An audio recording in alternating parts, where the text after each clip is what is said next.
Stephanie, qué gusto saludarte. ¿Ante qué estamos? ¿Qué reflexión te llevas en estos primeros minutos de un Donald Trump que abandona la Casa Blanca? Stephanie, buen día. Hola Luis, buen día, un saludo para ti, para tu auditorio.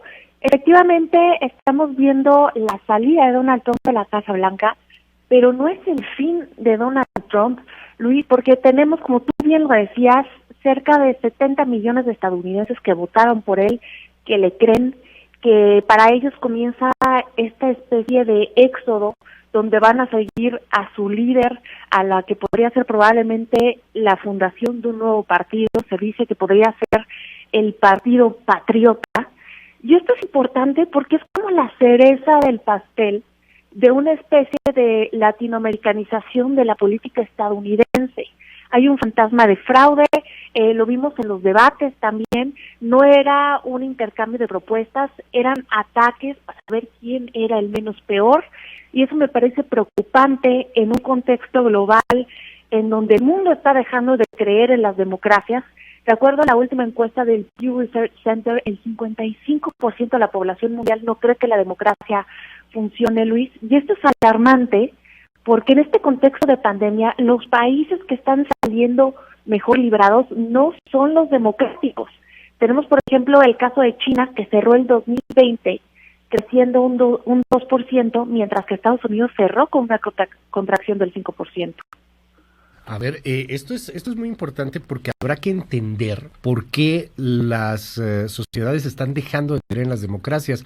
No es un asunto de Trump, y de hecho antes de Trump venían pues también ejemplos importantísimos, tú lo sabes mejor que yo, lo que está sucediendo en Europa, una elección en Francia en donde una de esas y terminaba por ganar un radicalismo, digo, al final terminó de otra manera, afortunadamente. El líderes como en Turquía, Erdogan, que se pone pues cada vez con intenciones más y más radicales. ¿A dónde crees tú que apunta esta división de la sociedad, pero sobre todo esta sociedad importante en número que dice: yo ya no creo en la democracia, yo prefiero tener un líder muy mano dura, como Trump o como Erdogan o como el que tú quieras, o como Bolsonaro en Brasil, que poder entrarle al diálogo? ¿De dónde nacerá este repudio de las sociedades por los expertos, por ejemplo, por la ciencia, por ejemplo? ¿Qué piensas, Stephanie? Mira, esto es muy interesante este tema, Luis, porque es como dos polaridades de un mismo asunto entre Trump y Biden, y te voy a explicar por qué. Tenemos que entender que estamos viendo como un sistema de partidos políticos en problemas, me refiero al de Estados Unidos, porque se formó cuando Estados Unidos era prácticamente uno, cuando era mayoritariamente blanco, anglosajón y protestante.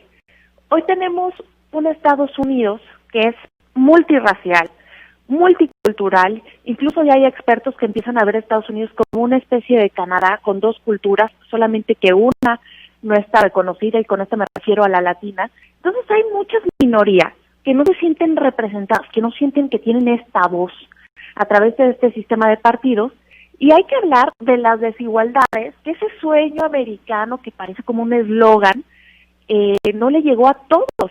Vemos que, por ejemplo, durante la pandemia, los afroamericanos y los latinos morían a tasas dobles que los blancos, y esto no tiene nada que ver con la raza, tiene que ver con la pobreza, con que se han quedado fuera del sistema de salud, con que son muchos miembros en una casa porque no les alcanza para pagar espacios propios. Entonces estamos viendo algo que solamente se hizo más evidente con la pandemia, pero que ya estaba ahí. Yo creo que esta pandemia solamente ha acelerado procesos. Y del otro lado, esto lo vemos con Biden, porque llega a la presidencia con el gabinete más diverso. A ver, llega con Kamala Harris como su vicepresidenta, que es una mujer de madre india y padre jamaiquino.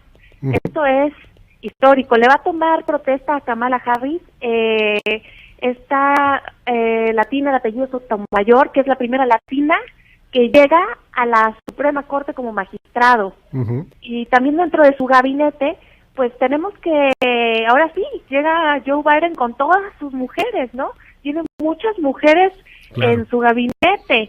Tiene a Michelle Burloy, tiene a Janet Yellen, por ejemplo. Entonces, le está dando voz a esta parte de Estados Unidos que no se sentía representada, y aquí vamos a ver qué polaridad pesa más. Ahora bien, porque el asunto cultural es fundamental, es profundísimo, Stephanie Genaro, pero yo te preguntaría, el asunto económico, ¿crees que pese?